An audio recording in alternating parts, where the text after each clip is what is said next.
ไลน์อยู่ไกลติดต่อได้ให้พรมแดนอยู่เมืองลาวหรือว่าอยู่ต่างแดนอยู่เมืองลาวหรือว่าอยู่ต่างแดนอยากมีสู้มีแฟนขอให้เปิดออนไลน์ท่องเที่ยวอินเทอร์เน็ตไปหลายคงเขตในโลกออนไลน์มีข่าวเรื่องราวมากมายธุรกิจทำมาค้าขายแต่น้องขอบอกอายเปิดใจไว้ใส่จอฮักคนออนไลน์จังได้ได้อายอย่าเฝ้าเฮ็ดหน้างอถ้าจริงจังก็เปิดใจใส่จอถ้าจริงจังก็เปิดใจใส่จอ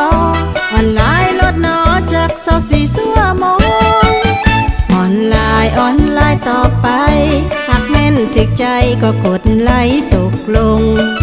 เปิดหัวใจบอกไปตามตรงเปิดหัวใจบอกไปตามตรงโอเคตกลงว่าฮักคนออนไลน์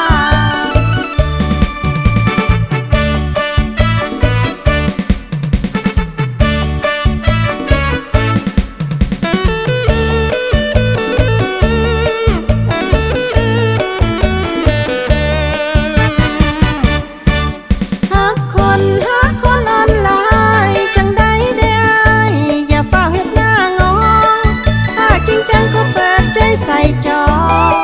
ถ้าจริงจังก็เปิดใจใส่จอออนไลน์ลดหนอจาก24 ชั่วโมงออนไลน์ต่อไปหากแม่นถึกใจก็กดไลค์ตกลงเปิดหัวใจบอกไปตามตรงเปิดหัวใจบอกไปตามตรงโอเคตกลงว่าฮักคนออนไลน์